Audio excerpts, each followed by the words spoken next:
नमस्कार, मैं हूं मसरूर फैजी। जम्मू कश्मीर और लद्दाख बदलाव की बयार हमारी इस खास पेशकश में आपका स्वागत है। जम्मू कश्मीर की इस बदली हुई फिजा में संचार सेवाओं को मजबूती प्रदान करने के लिए पोलनेट 2.0 सेवा शुरू की गई है। इस सेवा के शुरू होने से 60 पुलिस स्टेशन एक साथ जुड़ गए हैं और इससे अब क्राइम पर रोक भी लगेगी। साथ ही सरहदी और पहाड़ी इलाकों में भी ऑपरेशन करना आसान होगा। तो जम्मू कश्मीर में जेल विभाग के ई मुलाकात सेवा से जहां जेल के कैदियों और परिवार वालों को भी मुश्किलात से छुटकारा मिला है, तो अब इस बदले बयार की पूरी तस्वीर लेकर हम हाजिर हैं। आइए देखते हैं हमारी इस खास पेशकश की सबसे पहले सुर्खियां। पुलिस सूचना सेवाओं को मजबूती प्रदान करने के लिए पोलनेट 2.0 सेवा शुरू। जम्मू कश्मीर में इस सेवा के शुरू होने से 60 पुलिस स्टेशन एक साथ जुड़े, क्राइम पर लगेगी रोक। जम्मू कश्मीर में जेल विभाग के ई मुलाकात सेवा से जेल के कैदियों और परिवार वालों को राहत। किसी नजदीकी जेल में जाकर इस सेवा का उठा सकते हैं लाभ। उधमपुर के कावा गांव की खुशी ने सिंगिंग में हासिल किया पहला मकाम। सरकारी स्कूलों में तालीम का मेयार हो रहा है बेहतर। आइस हॉकी राष्ट्रीय प्रतियोगिता में आईटीबीपी की टीम को मिली जीत। देश भर की आइस हॉकी टीमों ने लिया भाग। तो ये थी सुर्खियां। अब खबरों पर नजर डालते हैं। पुलिस सूचना सेवाओं को जोड़ने और संचार सेवाओं को मजबूती प्रदान करने के लिए पोलनेट 2.0 सेवा शुरू किया गया है। इस नए प्लेटफॉर्म पर सशक्ति मल्टीमीडिया को मजबूत करने के साथ साथ एक उपग्रह पर आधारित नेटवर्क है जो देश भर में खास तौर के आपदाओं की हालत में भी वीडियो, ऑडियो और डेटा कनेक्टिविटी के जरिए ये सहूलतें मुहैया कराएगा। ये ऐसे समय में कारगर साबित होगा जब नियमित संचार सेवाएं ठप हो जाती हैं। केंद्रीय गृह राज्य मंत्री नित्यानंद राय ने विज्ञान भवन में इस सेवा का वीडियो कॉन्फ्रेंस के द्वारा लोकार्पण किया। जम्मू कश्मीर में इस सेवा के शुरू होने से 60 स्टेशन जो है पुलिस स्टेशन एक साथ जुड़ गए हैं। इससे दूर दराज और पहाड़ी इलाकों में ऑपरेशन जारी रखने में भी काफी मदद मिलेगी। पोलनेट 1 का जो अभी तक हमारे पास अवेलेबिलिटी थी और धीरे धीरे 16 स्टेशन में से 4 ही स्टेशन फंक्शनल रह गए थे और उसकी जो कैपेसिटी है वो भी बड़ी लिमिटेड थी। और अभी पोलनेट 2.0 आ जाने से एक तो ज्यादा स्टेशन कवर होने वाले हैं, 60 के करीब अभी जो नए स्टेशन इसमें कवर होंगे, जबकि पुराने वाले में सिर्फ 16 ही स्टेशन कवर होते थे जिसमें 4 अभी फंक्शनल थे। जैसा कि आप जानते हैं सर, जम्मू कश्मीर पर्वतीय इलाका होने के नाते हमारी संचार की बहुत सारी दिक्कतें जहां पर हमेशा रहती थी और हमें बहुत सारे मीडियम जो संचार के एट ए टाइम इस्तेमाल करने पड़ते थे और फिर जाकर के हम लोग सब इलाकों को कनेक्ट कर पाते थे। सीसीटीएनएस का जैसे बाकी जगह कहा, हमारे जहां भी कोई जो टोटल स्टेशन थे उसमें से 23 के करीब ऐसे स्टेशन थे जो अभी तक कनेक्ट नहीं हो पाए। उसके लिए हम कोशिश कर रहे थे कि उनको भी कनेक्ट करने की सुविधा हमारे पास हो। अब मैं समझता हूं कि इसके आ जाने से और इसका जब इंस्टॉलेशन हो जाएगा वो 23 स्टेशन जो हमारे वो भी कनेक्ट हो पाएंगे।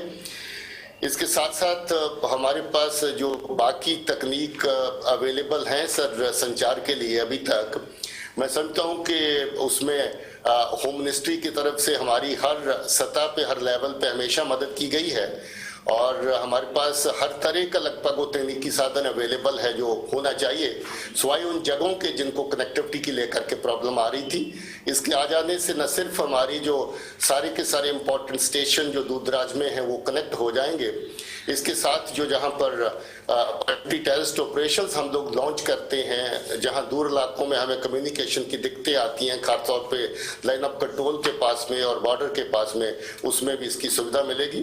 जम्मू कश्मीर विकास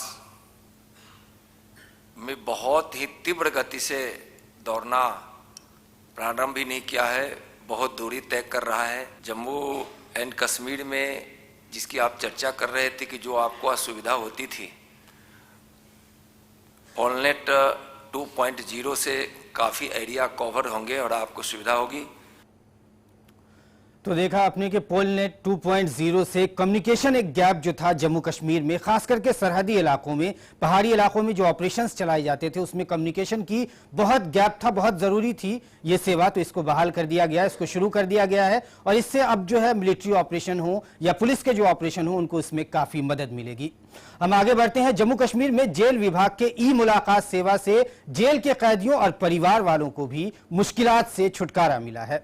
इसके तहत कैदी के परिवार सदस्य अपने इलाके के किसी भी नजदीकी जेल में जाकर इस सेवा का लाभ उठा सकते हैं। जेल विभाग के ई मुलाकात सेवा को विस्तार देते हुए अम्फाला जिला जेल जम्मू में ई मुलाकात सेवा शुरू करते हुए जम्मू कश्मीर के चीफ सेक्रेटरी BVR सुब्रमण्यम ने जेल में बंद कैदियों से कहा कि जेल में जो वक्त आपने गुजारा है उससे सबक हासिल करें, उससे सीख हासिल करें और इन सब को भूलकर जब आप बाहर जाएं तो एक नई जिंदगी की शुरुआत करें। इस अवसर पर कई सांस्कृतिक प्रोग्रामों का भी आयोजन किया गया। क्या हो सकता था और क्या हुआ इसकी दिमाग में घूमता रहता है। लोगों के बच्चे और परिवार कहीं पीछे छूटे होंगे, उनके याद आते होंगे, कई बार नींद नहीं आता होगा, लोग रोते भी होंगे। तो ये एक वक्त है सोचने का और नई चीजें सीख के बाहर जाए, जिससे कि बीते वक्त के बारे में दुखी ना होते हुए अच्छे दिन फिर दोबारा गुजारने के लिए तैयार हों। मुझे विश्वास है आप उस दिशा में बढ़ रहे हैं। पुलिस जेल का परिवार आपकी तैयारी कर रहा है इसके लिए। तो जम्मू कश्मीर के जेलों में बंद कैदियों को अब वीडियो कॉन्फ्रेंसिंग के जरिए परिवार वालों से मिलाने के लिए ये सेवा बहाल की गई है। ये जनवरी के शुरुआत से ही बहाल कर दी गई थी, कुछ जगहों पर इस सेवा का विस्तार हो रहा है। आगे बढ़ते हैं। केंद्र शासित प्रदेश जम्मू कश्मीर और लद्दाख की 5 हस्तियों को गणतंत्र दिवस पर पद्म भूषण और पद्मश्री से सम्मानित किया गया। लद्दाख की डॉक्टर शेरिंग लंडोल को भी मेडिसिन के क्षेत्र में सराहनीय योगदान के लिए पद्म भूषण से सम्मानित किया गया है। डॉक्टर शेरिंग लंडोल लद्दाख की स्त्री रोग विशेषज्ञ हैं। ये पुरस्कार प्राप्त करने वाली ये लद्दाख की पहली महिला डॉक्टर है। यानी कॉलेज होने के नाते औरतों की प्रॉब्लम्स को मैं अच्छी तरह समझ पाती थी, क्योंकि मैं खुद लद्दाखी होने के नाते मुझे यहाँ की कल्चर, हमारी सोसाइटी में कुछ प्रॉब्लम्स है या कभी जहाँ पे ट्रेडिशंस है, उनके बैकग्राउंड्स हैं हमारे, उनके बारे में मुझे काफ़ी पता है। लोगों में कुछ गलत फहमियाँ होती है प्रेगनेंसी के बारे में, बीमारी के बारे में। पहले ज़रूरी ये था कि उनको पहले समझाना, पहले मोटिवेट करना, उनको अच्छी तरह से अच्छाइयाँ और बुराइयाँ समझाना, और साथ में जो प्रेग्नेंट लेडीज़ थी उनको अपने तरीके से समझाना कहाँ कहाँ मुश्किलात होती है, जब ज़ाचिगी में के दौरान में किस टाइम पे इनकी देखभाल करना है, क्यों ज़रूरी है, अगर नहीं किया तो क्यों, क्या हो सकता है। तो ये बता सकी मैं ये चीज़ें करने के साथ ही साथ में आहिस्ता आहिस्ता उनसे रिश्ता मेरा बड़ा अच्छा रहा। मुझे काफ़ी हद तक काफ़ी तसल्ली रही, मैं कुछ कर पाई और लोगों ने मेरे को इतना प्यार दिया, उससे और मेरा वो थोड़ा सा करने की इंटरेस्ट बढ़ी। आप रिटायर होने के बाद भी मैं सोचती हूँ ये मेरा फ़र्ज़ है, कोई किसी पे एहसान नहीं कर रही हूँ, फ़र्ज़ है कि मैं थोड़ा बहुत कर पाए, जो भी कुछ, जब तक मेरी मतलब सेहत ठीक रही, मैं सोचती हूँ थोड़ा बहुत काम करके जाऊँगी। डॉक्टर लंडोल ने महिलाओं को जागरूक करने, उनमें बेदारी पैदा करने और महिलाओं के लिए बहुत काम किया है, इसीलिए उनको ये पद्म भूषण का अवार्ड दिया गया है। उससे उनके हौसले को भी उनकी आवाज़ में हमने आपको सुनाया कि उनका हौसला इसको लेकर कितना बढ़ा है और वो खिदमत करने का जज्बा जो है उनका और ज़्यादा उभर कर सामने आएगा।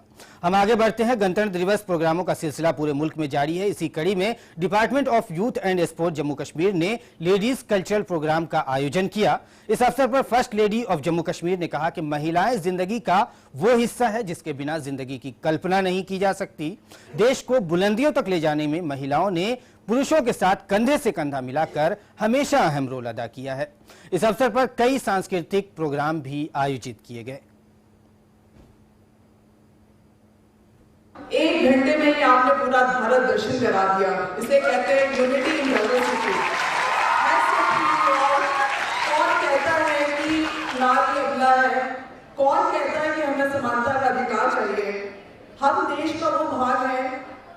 जो कि जिसको ना तो आप इग्नोर कर सकते हैं, न जिसके बिना रह सकते हैं।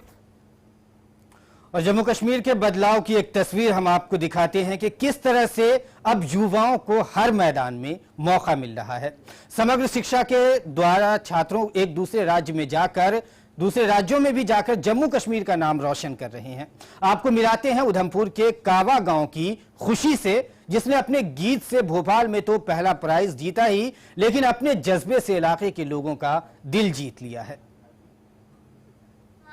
साबन लई गया कहाँ है रोंदा साबन घी।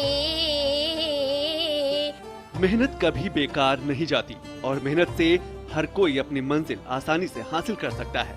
इस बात को साबित किया है जम्मू कश्मीर के दूरदराज इलाके कावा गांव की बेटी खुशी ने। उधमपुर जिले के कावा गवर्नमेंट हाई स्कूल की 10वीं क्लास की छात्रा ने कला उत्सव समग्र शिक्षा के अंतर्गत सिंगिंग में पहला मकाम हासिल किया है। मुझे ये मौका मिला समग्र स्कीम से, जो कि हमारे प्रधानमंत्री श्री नरेंद्र मोदी जी ने ये लॉन्च किया है। ऐसे बहुत सारी स्कीमें हैं, जैसे Beti Bachao Beti Padhao and other schemes हैं जो प्रधानमंत्री श्री नरेंद्र मोदी जी ने लॉन्च की हैं।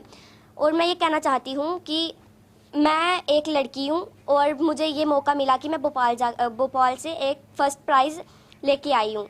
और मैं आगे जाके यही मैसेज कन्वे करती हूँ कि जो पेरेंट्स हैं लड़कियों के, वो लड़कियों को आगे जाने का मौका दें। खुशी ने भोपाल में डोगरी गीत गाकर प्रथम स्थान हासिल किया। जम्मू कश्मीर के दूरदराज इलाकों के युवाओं के लिए खुशी एक मिसाल है। सरकारी स्कूलों के जो विद्यार्थी हैं वो ज़्यादा नेचर से जुड़े हुए हैं, ज़्यादा कल्चर से जुड़े हुए हैं, तो इनको जो प्रोत्साहन हमारी स्कीम्स के तहत मिल रहा है, एनसीईआरटी के कई सारे प्रोग्राम्स हैं, समग्र शिक्षा में कई सारे प्रोग्राम्स हैं, जो इनको प्रोत्साहन मिल रहा है, उसमें बहुत सा फ़ायदा हो रहा है इन बच्चों को।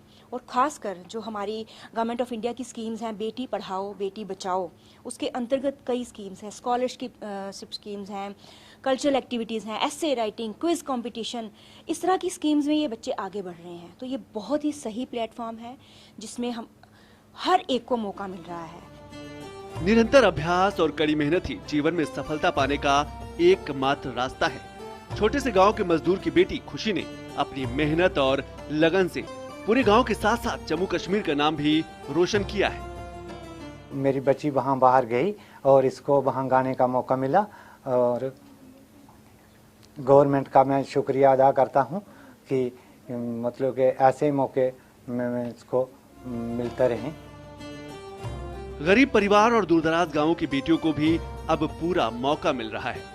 जम्मू कश्मीर के बदले हुए माहौल ने हर एक को मुख्य धारा से जोड़ने में अहम भूमिका अदा की है। तभी तो हम कहते हैं कि बदल रहा है Kashmir. Kashmir desk, DD news. तो देखा आपने खुशी का जज्बा, भोपाल जाकर डोगरी में गीत गाकर पहला प्राइज हासिल किया और मिसाल बनी पूरे इलाके के लोगों के लिए, पूरे इलाके के युवाओं के लिए। आगे बढ़ते हैं, हम आपको दिखाते हैं आइस हॉकी की। हमने पहले भी आपको तस्वीरें दिखाई है, आइस हॉकी दिखाई है। इसी की अगली कड़ी हम आपको दिखाते हैं कि भारत तिब्बत सीमा पुलिस ने Ladakh squads regiment centre red की टीम सेना ने उसको पराजित कर प्रथम fire and fury ice hockey प्रतियोगिता जीत ली है। समुद्र तल से करीब 11,000 फीट पर आयोजित इस प्रथम फायर एंड फ्यूरी प्रतियोगिता को -20 डिग्री के टेम्परेचर वाले वातावरण में लद्दाख स्क्वाड्स रेजिमेंट सेंटर में आयोजित किया गया। हजारों लोगों ने इस फाइनल मैच का आनंद लिया। लद्दाख में ये हॉकी जो है काफ़ी, लद्दाख का जो है ये मशहूर खेल है। जैसे उत्तर भारत में क्रिकेट है, उसी तरह से लद्दाख और जम्मू कश्मीर के इलाकों में ये हॉकी जो है ये मशहूर है, लोगों के बीच लोकप्रिय है। आगे बढ़ते हैं, नई दिल्ली के लाल किला मैदान में भारत पर्व महोत्सव का आयोजन किया गया। 26 से 31 जनवरी तक चलने वाले इस महोत्सव में देश की एकता और अखंडता के दर्शन होंगे। कश्मीर से आए युवा कलाकारों ने एक तरफ जहां थमली, गितरू जैसे लोक नृत्यों को पेश किया, वहीं प्रकृति के संरक्षण का भी संदेश दिया। कश्मीरी लोक नृत्य और गीतों से पूरा माहौल सुरमई हो गया। तो आप इस माहौल का लुत्फ उठाएं और मुझे दें इजाजत। नमस्कार।